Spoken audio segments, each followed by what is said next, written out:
पहला टॉपिक है addition and subtraction of matrices, यानी मैट्रिसेस की एडिशन एंड सब्ट्रैक्शन कब पॉसिबल है। तो देखिए, let we have two given matrices, these two matrices में बी एडेड और सब्ट्रैक्टेड, यानी कि दो मैट्रिसेस आपके पास ए एंड बी या suppose C and D given है, उन दोनों को ऐड या सब्ट्रैक्ट कब किया जा सकता है।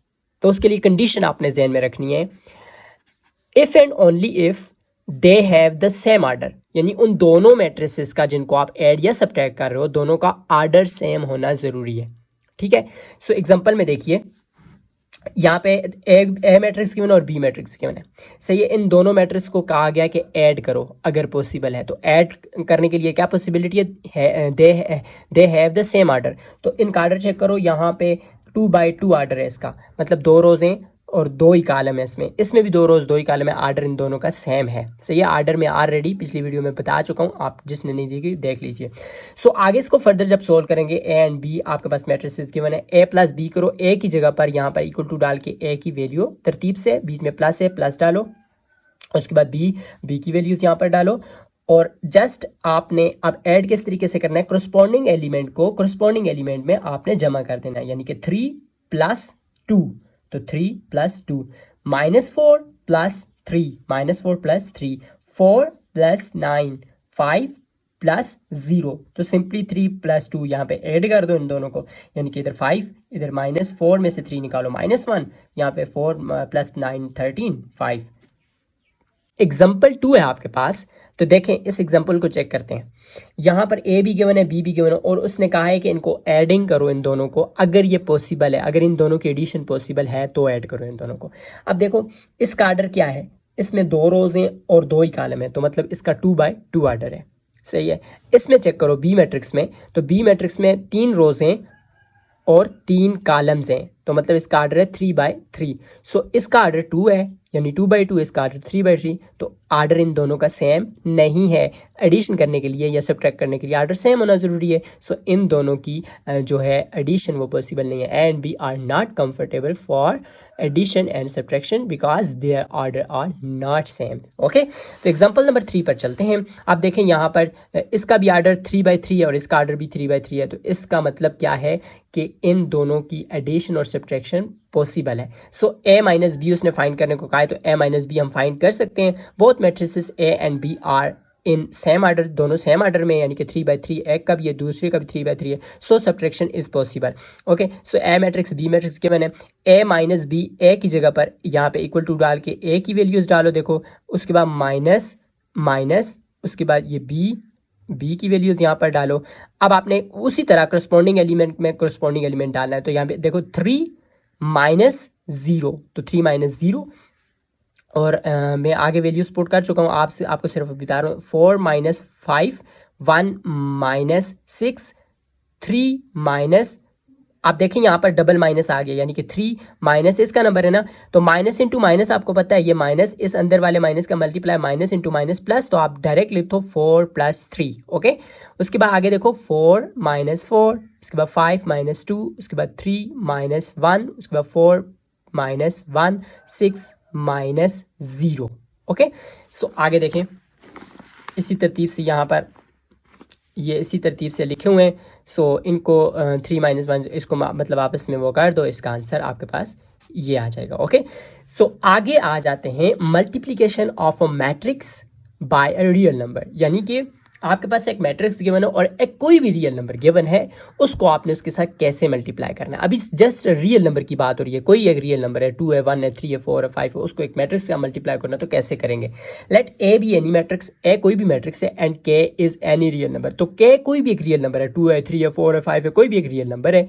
मल्टीप्लाइंग के विद ए, यानी कि के को ए से मल्टीप्लाई करेंगे, this multiplication is called scalar multiplication, मतलब इस मल्टीप्लिकेशन को हम स्केलर मल्टीप्लिकेशन बोलेंगे। अब करेंगे कैसे इसको, देखिए हमारे पास एक 2 रियल नंबर है एंड एक मैट्रिक्स गिवन है, इन दोनों को हमने क्या करना है, ऐड करना है, मल्टीप्लाइंग बोथ। ओके, सो हमने यानी कि 2 ए, ये 2 के बीच में कोई साइन नहीं है, मल्टीप्लाई का साइन मौजूद होता है इसमें, ठीक है। 2 × ए, यानी कि हमने मल्टीप्लिकेशन दोनों की फाइंड करनी है। सो आप 2a = 2 बाहर लिखो और a की जगह पर a की वैल्यूज डाल लो। इसके बीच में देखें साइन कोई नजर नहीं आ रहा, लेकिन मल्टीप्लिकेशन होता है, आपने याद रखना है। ओके, सो यहाँ पर ये 2 जब नेक्स्ट स्टेप में आएगा तो 2 हर एलिमेंट के साथ मल्टीप्लाई हो जाएगा। 2 multiply by 5 multiply by 2, 2 multiply by 2, इसी तरह 4 मल्टीप्लाई यानी कि 4 मल्टीप्लाई बाय 2, ये देखो। उसके बाद ये 3 मल्टीप्लाई बाय 2, यानी ये 2 हर नंबर के साथ यहाँ पर मल्टीप्लाई हो चुका है। सो एंड में इसका आंसर जस्ट लिख दो। आई होप ये भी आपको समझ आ चुका होगा। आगे चलते हैं मोस्ट इम्पॉर्टेंट टॉपिक। इस टॉपिक को आपने लाजमी से लाजमी समझना है, क्योंकि ये मल्टीप्लिकेशन ऑफ मैट्रिसेस, दो मैट्रिसेस को आपस में मल्टीप्लाई करना, एक तो उसकी पॉसिबिलिटी चेक करनी है, कंफर्टेबल है कि नहीं है दो मैट्रिसेस आपस में मल्टीप्लिकेशन के लिए, एक ये चेक करना है, दूसरा वो कैसे मल्टीप्लिकेशन करनी है। तो ये जानना बहुत ज़्यादा ज़रूरी है। अक्सर स्टूडेंट्स जो हैं इस मल्टीप्लिकेशन में कंफ्यूज्ड होते हैं, तो मैं आज इस कंफ्यूजन को बिल्कुल दूर करूँगा। आप इंशाल्लाह ताला इसको सही से देखना, गौर से देखें, गौर से सुनना। Two matrices A and B are said to be comparability। ठीक है, मतलब दो मैट्रिसेस A and B आपस में एक दूसरे से मल्टीप्लाई हो सकती हैं। कब? जब आपके पास मल्टीप्लिकेशन ऑफ AB यानी कि मल्टीप्लिकेशन हो सकती है AB की ओनली व्हेन, कब? जब ये देख, इसको जरा एग्जांपल से समझते हैं तो आपको आएगा मजा। ठीक है, अब ए बी का मतलब है ए मल्टीप्लाई बाय बी, यानी कि इफ पॉसिबल, अब पॉसिबिलिटी चेक करते हैं। पॉसिबल कब होगा? ए के हमने नंबर ऑफ कॉलम्स चेक करने हैं, तो नंबर ऑफ कॉलम्स चेक करो ए में कितने हैं। यहाँ में ए 1 कॉलम, 2 कॉलम, 3 कॉलम, इसमें 3 कॉलम है। और आपने बी की नंबर ऑफ रोज चेक करनी है, तो बी नंबर ऑफ रोज 1 2 3, तो 3 कॉलम पहले में थे और 3 रोज दूसरे में थे। तो इसका मतलब क्या हुआ कि इसकी मल्टीप्लिकेशन दोनों के ए और बी की पॉसिबल है। So number of columns of A equal to 3, number of rows of B equal to 3, so A B is possible. Okay, so possible है तो आगे आ जाते हैं। अब पॉसिबल है तो इसको करना भी है।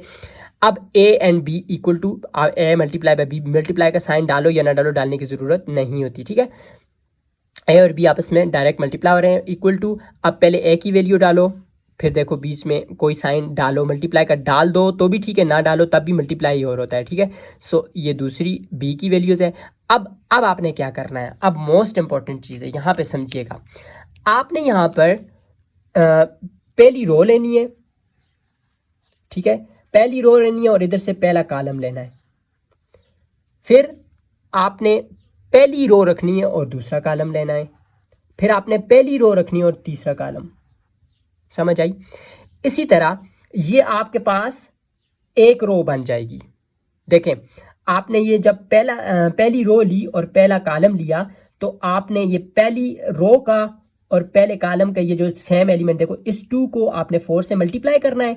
2 4s are 8, डायरेक्ट कर दो, 2 4s are 8। ओके, समझ आई?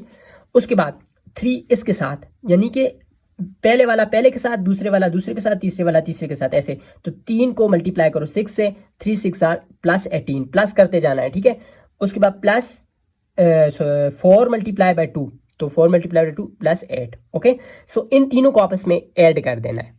सही है, उसके बाद अब इसका काम इससे खत्म हो गया, ये एक एलिमेंट बन जाएगा आपके पास। उसके बाद यही रो रहेगी और कॉलम दूसरा हो जाएगा। ठीक है, तो पहले एलिमेंट के साथ, यानी कि 2 -3, 2 मल्टीप्लाई बाय -3 -6। ठीक है, उसके बाद 3 मल्टीप्लाई बाय 5 प्लस 15, उसके बाद 4 मल्टीप्लाई बाय 1 प्लस 4। ओके, आपने प्लस करना है। यहाँ पे माइनस क्यों आया? क्योंकि यहाँ पर आपने जब 2 को -3 से मल्टीप्लाई किया तो -6 आंसर आता है, क्योंकि माइनस इंटू प्लस माइनस होता है। सो आगे बढ़ते हैं। अब इसका काम कंप्लीट हो चुका।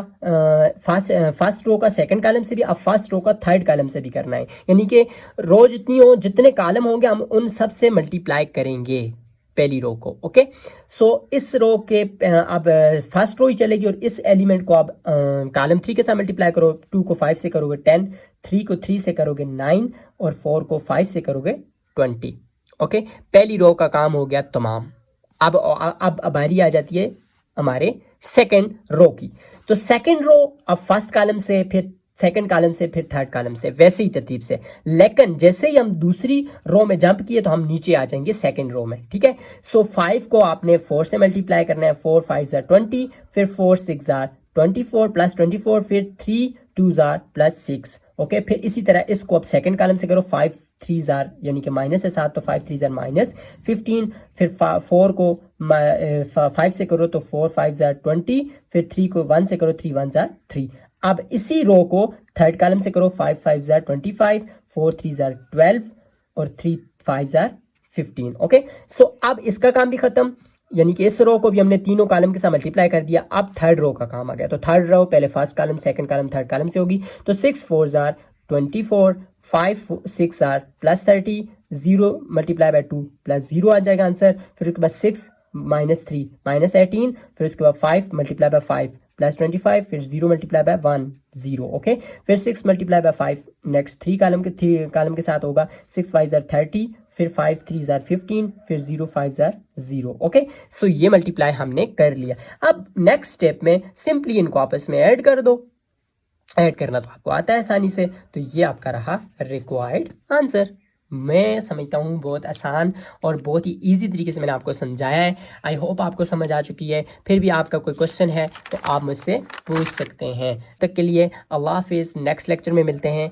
फ़ी अमानिल्लाह, टेक केयर।